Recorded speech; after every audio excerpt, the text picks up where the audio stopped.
Alright, so we've got a bit of a time skip here. I went ahead and finished out off camera each of the different shapes, the biomorphic, the triangle, the circle, and the rectangle. So now the real fun is going to be coming in combining these. Okay, so we want it to end up looking like a person, but the way that you use color, whether you choose to have warm colors or cool colors, complementary contrasting colors or harmonious colors, is all going to make a difference in how this ends up looking. So let's start with the most obviously realistic layer. That's the biomorphic layer. I'm going to go ahead and choose for that a slightly larger stroke weight. I'll make it 3, but then I want to explore through my different brush libraries. Maybe I want to go with artistic. Okay, so if I go to paintbrush, it brings up all these different brush styles. Now some of them are really big, so when I click this one it goes to 1 point, but look at that, that's a big muddy mess. So what I have to do, click the little dot here in the layers window to select it. I can choose a value less than 1 point. That's kind of cool, but each brush kind of comes with its own thickness. So I'll select the whole layer again, and then I'll just make this a little larger. You can see all the different brushes that we have. Maybe I want to have something like this. It's not particularly thick, but it's got a nice textured quality that I kind of enjoy. So let's see about overlapping it with the triangles.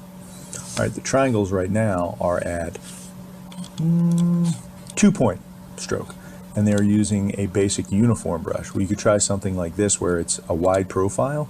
So on one end the triangles are fat, on the other they get skinny. I kind of like that, but I can accentuate it by making my stroke weight a little higher. And you see how that's working? So it goes from a thick line to a thin line. Or you can try one that's a little more tapered, like that. I could put that below the biomorphic. It's kind of building up in a neat way. Maybe I want to knock it down from 7 point to like 3. Okay, so I'm going to hit Control S to save. All right, so right now, color scheme wise, I'm almost moving toward like a primary color thing. I've got a red, a blue, and then with the circles, I've got more of a gold. Let me choose more of a pure yellow. Let's see how that does. That's just thick circles. And then maybe I'll try this type of line. Let's see what that looks like. So that they all are thick on the left and thin out on the right. It's kind of cool. Okay. Again, you can throw arrows on here. You can, that's just the artistic paintbrushes. If we go through the rest of the libraries, there's ink. Try the chalk outline. Knock that down a touch. You know, if you like any of those, just play around with combining them, because I think it may end up looking pretty cool. So my final layer, the rectangle layer, let me bring that to the top. That is 2 point standard stroke. So if I select it, let me look at some of the other libraries. Some of these aren't going to be good at all. Like, you know, some of them, like the borders.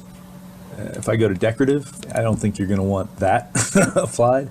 But if you knocked it down to like 0.1 stroke, maybe it would actually do something. I mean, that's not the worst thing in the world. I'm not a big fan of like the brownish tinge to it, but I think more of the brushes that look like art brushes might end up better. Let me save it because this may cause the computer to crash. I'm going to select the rectangles. This time I'm going to choose this 6 pixel mop brush. It's probably going to look pretty fuzzy gray. Yeah, so it kept the color, but it has this number 6. So even though it shows as 1 point in my stroke, it's actually got the number 6 on it.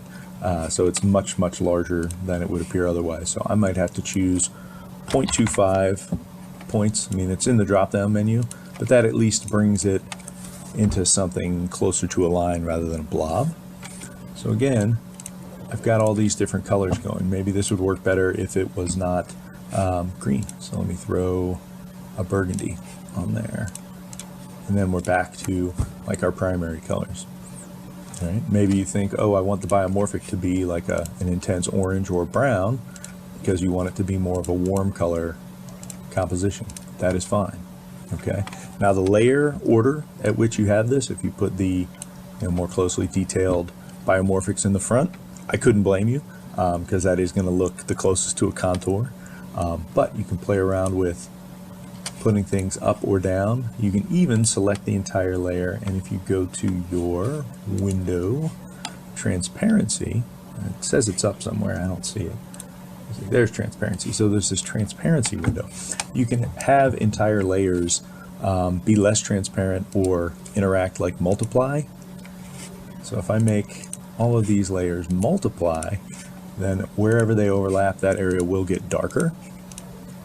And that might be kind of a cool effect, especially if you're using lighter colors.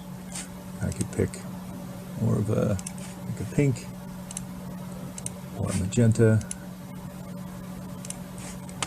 like a violet, pick the circles.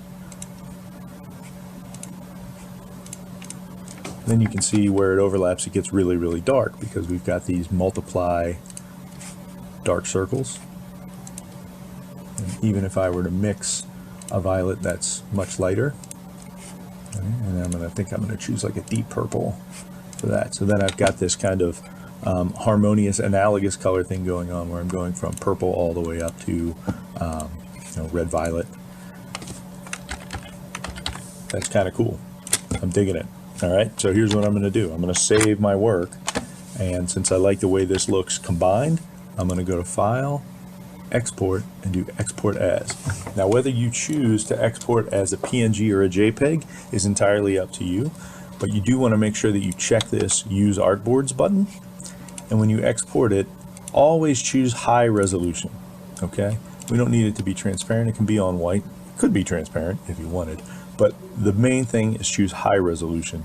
So that way the image that you export will have a lot of pixels and it will look crisp when you put it in your sketchbook, or if you wanted to take it into Photoshop to toy with it. All right, now when it comes to the individual layers, you want to export those as their own. So I can do export as, and this time I'll show you a JPEG because it has a few other options. We're going to use the artboards. This one I will call Bio. All right, color mode's fine. CMYK or RGB, doesn't really matter. Always max out your quality and choose high resolution. And that'll give you a nice image. All right, for the circles. File, export, export as, JPEG using the artboards, and I just have to make sure I name it circles. All right, I remembered all my settings, that's very convenient. File, export, export as, triangles, okay, and then we'll do one last one for the rectangles layer. File, export, export as, rectangles. I had caps lock on and misspelling. That's all right. As long as we're not saving one image over the other, we're going to be happy in the end. Then, I think we've been putting those onto the desktop. Let's see. Yep, we have a bunch of images here. Go ahead and just double click to open that up. There's the combo, and then each of the separate layers that went into making that. So if you look, I forgot to check use artboards on the last two, which is why their dimensions aren't as closely cropped. Not a huge deal, but if I wanted to go back and make sure I check use artboards, that's about the only thing I miss. So if I want to save over those old ones, export as, use artboards, let's find our rectangles. Boink, there it is. Click OK. And for our due diligence, we'll go ahead and do the triangles as well. Export as, triangles, use artboards. That'll clip it to the canvas. All right. And then when we cycle through the pictures, 1, 2, 3, they all have the same height and width dimension because they're all the same size as the artboard. Okay. If and when you want to print, always print from Illustrator because these are vector. No matter how close you get, you will see no pixels. Okay. So when you're printing, don't print the PNG or the JPEG. Always go to File and Print from Illustrator.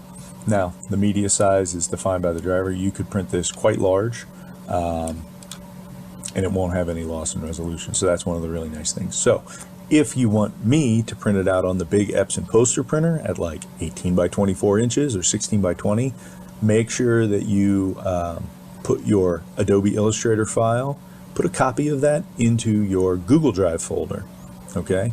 I've already got view permission with that, then I can download that file, open it up, and we can make sure you print it off as big as you want it to be, okay? So So that's the show, gang. Have fun with this. Take your time. Play with those combos. And get ready to put your work on display because I think it's going to look really nice.